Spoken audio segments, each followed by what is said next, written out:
প্রিয় শিক্ষার্থীরা, আশা করি সকলে ভালো আছো। আমরা আজকে বিদ্রোহী কবিতার সমাপনী ক্লাসটি তোমাদের মধ্যে নেব। আমরা আগের ক্লাসে বলেছিলাম যে এই কবিতাটি তুলনামূলক অন্যান্য কবিতার থেকে কিছুটা জটিল, কেননা এর শব্দ ব্যবহার থেকে শুরু করে মূল বক্তব্যের মধ্যে একটু জটিলতা আছে। তারপরও এটা আমরা ইতোপূর্বে দুটো ক্লাসের মাধ্যমে অনেকটুকু পরিষ্কার করার চেষ্টা করেছি। আজকে সমাপনী ক্লাসের মধ্যে আরেকটু চেষ্টা করব, এরপর বাকিটা তোমরা বাসায় ধীরে ধীরে চেষ্টা করবে। এবং মনে রাখবে যে বিদ্রোহী বাংলা সাহিত্যের একটি গুরুত্বপূর্ণ কবিতা, এটাকে অনুধাবন করা খুব সহজ নয়। আর একবার অনুধাবন করলে তুমি অত্যন্ত কি বলতে পারো, আত্মবিশ্বাসী হতে পারো যে বাংলা সাহিত্যের একটি গুরুত্বপূর্ণ কবিতা তোমার অনুধাবন করা আছে। তো আমরা আজকে কবিতার মূল বিষয়বস্তু নিয়ে কথা বলবো, এবং এক্ষেত্রে মূল টেক্সটের চেয়ে কবিতাটির উপর ভিত্তি করে যে আলোচনাগুলো করা আছে আমি তার কিছুটা সংগ্রহ করেছি এবং কিছুটা নিজের মতো করে বানিয়ে নিয়েছি। তো আমি প্রথমে যেটা আমাদের পাঠ্য সেটা থেকে আমরা একটু পড়ে শোনাই। তো আমরা একটু টেক্সট বইটার দিকে একটু দেখি যে পাঠ পরিচিতি, যে কোনো কবিতা অবশ্যই কবিতার শেষে পাঠ পরিচিতিটা পড়বে। পাঠ পরিচিতিতে বলছেন যে কাজী নজরুল ইসলাম রচিত বিদ্রোহী কবিতাটি কবির প্রথম কাব্যগ্রন্থ অগ্নিবীণা 1922 থেকে সংকলিত হয়েছে। অগ্নিবীণা কাব্যগ্রন্থের দ্বিতীয় কবিতা বিদ্রোহী। বিদ্রোহী বাংলা সাহিত্যের একটি শ্রেষ্ঠ কবিতা। রবীন্দ্র যুগে এই কবিতার মধ্য দিয়ে এক প্রাতিষ্ঠিক কবি কণ্ঠের আত্মপ্রকাশ ঘটে, যা বাংলা কবিতার ইতিহাসে এক বিরল স্মরণীয় ঘটনা। এখানে একটা শব্দ একটু ভিন্ন বা একটু জটিল তোমাদের জন্য, সেটি হচ্ছে প্রাতিষ্ঠিক। প্রাতিষ্ঠিক মানে হচ্ছে প্রাতিষ্ঠিক শব্দের অর্থ হচ্ছে তোমার নিজস্ব বৈশিষ্ট্য সম্পন্ন বা ব্যতিক্রমী বা অনন্য বৈশিষ্ট্য সম্পন্ন বা বৈচিত্র্যপূর্ণ একটি বৈশিষ্ট্য, এটাকে বলা হয় প্রাতিষ্ঠিক। বিদ্রোহী কবিতায় আত্মজাগরণের উন্মুখ কবির সদম্ভ আত্মপ্রকাশ ঘোষিত হয়েছে। কবিতায় সগর্বে কবি নিজের বিদ্রোহী কবি সত্তার প্রকাশ ঘটিয়ে ঔপনিবেশিক ভারতবর্ষের শাসকদের শাসন ক্ষমতার ভিত কাঁপিয়ে দেন। আমরা প্রথম দিকে বলেছিলাম এটি পরাধীন ভারতবর্ষের একটি কবিতা, এবং তিনি ঔপনিবেশিক শক্তির বিরুদ্ধে তার কথাগুলো তিনি বলেছেন, এবং মূলত তিনি ব্রিটিশ ঔপনিবেশিকের বিরুদ্ধে কথাগুলো বলেছেন। এই কবিতায় সংযুক্ত হয়েছে ঔপনিবেশিক শাসনের বিরুদ্ধে কবির ক্ষোভ ও বিদ্রোহ। কবি সকল অন্যায় অনিয়মের বিরুদ্ধে বিদ্রোহ ঘোষণা করতে গিয়ে নিজের ধর্ম, ঐতিহ্য, ইতিহাস ও পুরাণের শক্তি উৎস থেকে উপকরণ উপাদান সমীকৃত করে নিজের বিদ্রোহী সত্তার অবয়ব রচনা করেন। কবিতার শেষে ধ্বনিত হয় অত্যাচারের অবসান কাম্য। বিদ্রোহী কবি উৎকণ্ঠ ঘোষণায় জানিয়ে দেন যে উৎপীড়িত জনতার ক্রন্দন রোল যতদিন পর্যন্ত প্রশমিত না হবে ততদিন এই বিদ্রোহী কবি সত্তা শান্ত হবে না। এই চির বিদ্রোহী অভ্রভেদী চির উন্নত শিবরূপে বিরাজ করবে। তো আমরা পাঠ্য বইয়ের পাঠ পরিচিতি অংশটা দেখলাম। তো পাঠ পরিচিতিতে একটা ধারণা দেওয়া আছে, আমরা ওইটাকেই একটু সহজ করার চেষ্টা করছি। আমরা একটু যদি আমরা পাঠ পরিচিতি অংশটাকে আরেকটু বিশ্লেষণ করার চেষ্টা করি, যদিও আমি প্রথমেই বলেছি কবিতাটা একেবারে সহজ নয় যে তুমি চাইলে এটা বুঝে ফেলতে পারবে, এরকম নয়। তো আমরা একটু দেখি আমাদের পরবর্তী অংশে আমরা কি বলছি। আমরা স্ক্রিনে চলে যাই। হ্যাঁ, আমরা শেয়ার স্ক্রিনে চলে আসছি। তাহলে আমরা এখন চলে যাব আমাদের মূল কবিতার যে বিষয়টি। দেখো, বলছি যে বিদ্রোহী কবিতার মূল বক্তব্য আমরা এখানে কি বলছি সেটা দেখো। বহুল কাঙ্ক্ষিত ব্যক্তি স্বাধীনতা, স্বাধীনতা ও মুক্তির স্বাদ, বিশ্ব মানবিকতা, নির্যাতন নিপীড়নে দ্রোহ, সত্য সুন্দর ও কল্যাণের চিরকালীন আকাঙ্ক্ষা। এই কবিতায় নজরুল মানস ও প্রতিভার নানা বৈশিষ্ট্য বিধৃত হয়েছে। কবির বাক ভঙ্গিমা, অলঙ্কার জ্ঞান, অসাম্প্রদায়িক বিশ্বমানবিক চেতনা, কোরআন পুরাণের শিল্পসিদ্ধ ব্যবহার দক্ষতা, আরবি ফার্সি সহ বিদেশি শব্দের সফল প্রয়োগ, প্রতীক ও রূপকল্পের সৃজনে অতুলনীয় মুন্সিয়ানা বিস্ময়কর। তাছাড়াও ছন্দমিল, বিশেষত স্বরবৃত্ত ছন্দের এমন অবাধ দোলা ও চলা অভূতপূর্ব। এটা হচ্ছে বিদ্রোহী কবিতার একটি সার্বিক একটা পরিচয় তিনি দিয়েছেন। এবার আমরা একটু আস্তে আস্তে করে একটা একটা অংশে আসি। আঙ্গিকের পরিবর্তন এই বিষয়টা কি? আসলে আমরা সাধারণত আঙ্গিক শব্দের মানে কি? অঙ্গ। অঙ্গ থেকে আঙ্গিক। তাহলে অঙ্গ থেকে আঙ্গিক শব্দটা এখানে কি? কবিতার আঙ্গিক বলতে কি বোঝায়? কবিতার আকৃতিগত বা কবিতার যে ম্যাটেরিয়াল গুলো, যে উপকরণগুলো থাকে সেখানে কি পরিবর্তন আসে? আঙ্গিকে পরিবর্তন ঘটে মূলত ছন্দ, উপমা, চিত্রকল্পের অভিনবত্বে। এই তিনটা জিনিস আলাদা থাকতে হবে অন্য কবিতার থেকে। অভিনবত্ব থাকতে হবে। একটা ছন্দ, উপমা মানে তুলনা, চিত্রকল্প মানে কবিতায় যে পংক্তি বলার পর তোমার কল্পনায় ছবি ভেসে উঠে, সেটাই চিত্রকল্প। রবীন্দ্রনাথ ঠাকুর অক্ষরবৃত্তকে পয়ারের চাল দিয়ে কবিতাকে করে তুলেছিলেন গীতিধর্মী। রবীন্দ্রনাথের কবিতা একটা কবিতায় গীতিধর্মী ভাব ছিল। মাত্রাবৃত্ত, স্বরবৃত্তে কোমল ও গীতল শব্দ প্রয়োগ করে কবিতাকে প্রায় গান করে তুলেছিলেন। এখানে আসলে ছন্দগুলোর নামগুলো তোমাদের জন্য একটু কঠিন, তো তারপর আমরা বলছি মূল কথা হচ্ছে যে স্বরবৃত্ত, মাত্রাবৃত্ত সব ছন্দ দিয়ে তিনি কবিতাকে একটা গানের মতো রূপ দিয়েছেন। রবীন্দ্র স্বভাবের বিপরীতে সম্পূর্ণ নতুন স্বাদ মেজাজ এ কবির কবিতা।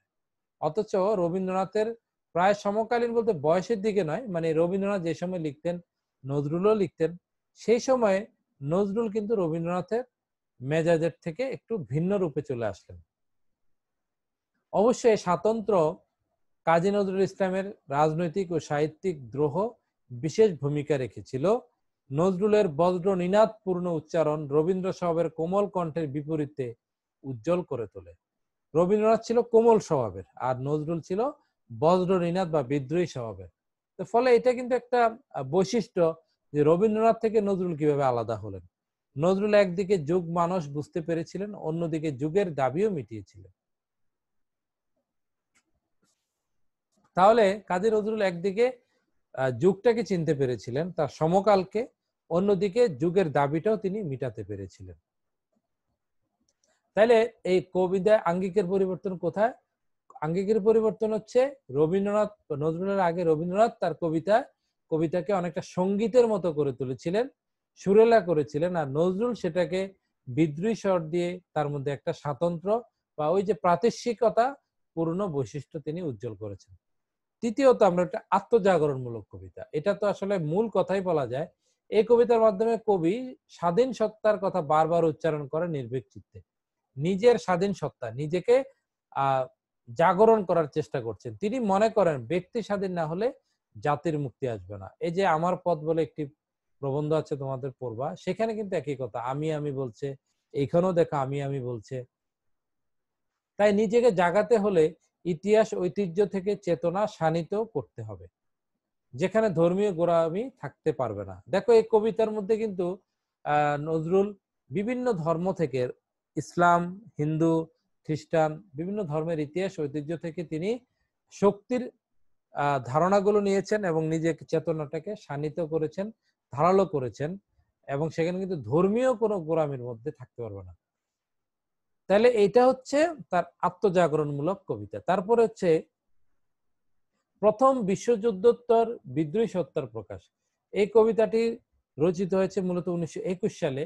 তো তাহলে এই কবিতাটির এই মাত্র বিশ্বযুদ্ধ তখন সমাপ্ত হচ্ছে, প্রথম বিশ্বযুদ্ধ চলছে।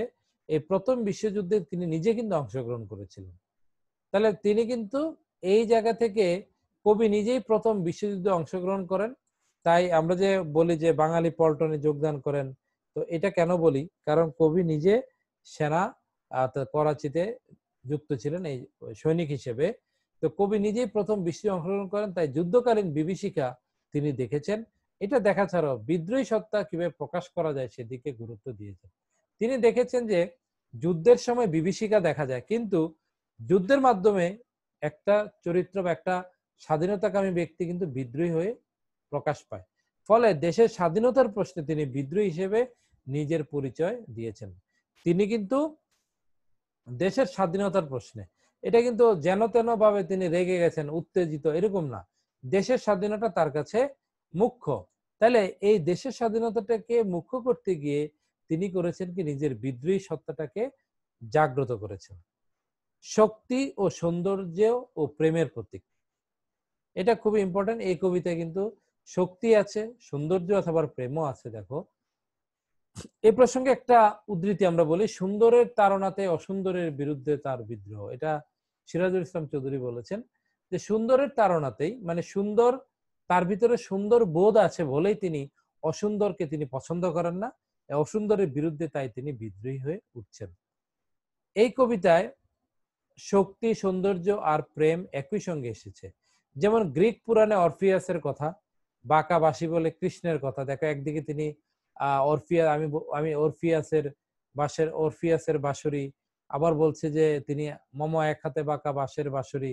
এগুলো হচ্ছে ভারতীয় পুরাণের কৃষ্ণ, আর ওখানে আছে গ্রিক পুরাণের অরফিয়াস। একইভাবে কবিতায় খেয়াল করলে বুঝতে পারো তিনি মূলত প্রেমের কবি। বিদ্রোহ তার বাহ্যিক বৈশিষ্ট্য। আসলে প্রেম আর বিদ্রোহ কিন্তু দুটো একই সঙ্গে চলে। মানে যারা বিদ্রোহী তাদের মধ্যে প্রেম নেই এরকম না, প্রেম আছে, এবং সেটা সুন্দরের প্রতীক হিসেবে। সুন্দরের পূজারী কবি, কবি বিদ্রোহী হন যখন তার কাঙ্ক্ষিত পৃথিবী দেখতে না পান। অর্থাৎ একজন সুন্দরের পূজারী কবি তখনই বিদ্রোহী হয়ে যায় যখন তার স্বপ্নের পৃথিবী তার মতো করে তিনি দেখতে পান না, তখনই তিনি বিদ্রোহী হয়ে যান। আর বীর যখন বিদ্রোহীর ভূমিকা অবতীর্ণ হয় তখন সে শক্তি ও শৌর্যের প্রতীক, তখনই তিনি শক্তি এবং শৌর্যের প্রতীক হয়। আর যখন প্রেমিকের ভূমিকা অবতীর্ণ হয় তখন সৌন্দর্য ও মাধুর্যের প্রতীক। আর উভয়ের মিলনে অখণ্ড বীরের মূর্তি রচিত হয়েছে এই বিদ্রোহী কবিতায়। ওই যে একটা লাইন, মম এক হাতে বাঁকা বাঁশের বাঁশরি আর হাতে রণ তুর্য, মানে কবি নজরুল একদিকে বিদ্রোহী, আরেকদিকে তিনি কোমল স্বভাবের একজন ব্যক্তি, কোমল প্রেম তার ভিতরে জাগ্রত। তাই তিনি এই কবিতার মাধ্যমে একদিকে প্রেমের কথা বলছেন, একদিকে তিনি বিদ্রোহের কথা বলছেন। তো আমরা আসলে এই কবিতাটার মাধ্যমে, এর বাইরে আমরা আরো আলোচনা চাইলে করতে পারি, কিন্তু আমি বলেছি যে কবিতার আলোচনা কখনো শেষ করা যাবে না। আমরা একটা ধারণা দিয়েছি মাত্র, আসলে বুঝতে হবে, শিখতে হবে তোমার নিজেকেই। এটা একটা আমরা চেষ্টা করছি মাত্র। এই কারণে বলা হয় যে জ্ঞানে একজন গুরু হচ্ছে একজন উত্তর সাধক মাত্র। অর্থাৎ আমরা তোমাদের আগে জ্ঞানটা অর্জন করেছি, আসলে কিন্তু আমার কোনো জ্ঞান নেই, আমি আগের অর্জিত জ্ঞানটাই তোমার কাছে সরবরাহ করার চেষ্টা করছি। তো এই ধারণাটা মাথায় রেখে তোমরা কষ্ট করে কবিতাটা একটু বুঝার চেষ্টা করবে, এবং যারা না বুঝবে, যে যে জায়গাগুলো না বুঝবে সেগুলো তোমরা এই ক্লাসের বা ইউটিউবের আমাদের যে চ্যানেলে ওখানে কমেন্ট বক্সের মাধ্যমে জানাবে, এবং তোমাদের পরামর্শ বা তোমাদের আহ সমস্যাগুলো মাথায় নিয়ে আমরা ক্লাস করাতে পারলে আমাদেরও ভালো লাগবে। তো আজকে পর্যন্ত এখানে থাকুক, ভবিষ্যতে আবারও কখনো বিদ্রোহী কবিতা আবারও পড়াবো। আমরা এখন ধারাবাহিকভাবে আমাদের সিলেবাসটার দিকে এগিয়ে যাচ্ছি। সবাই ভালো থেকো, ধন্যবাদ সবাইকে।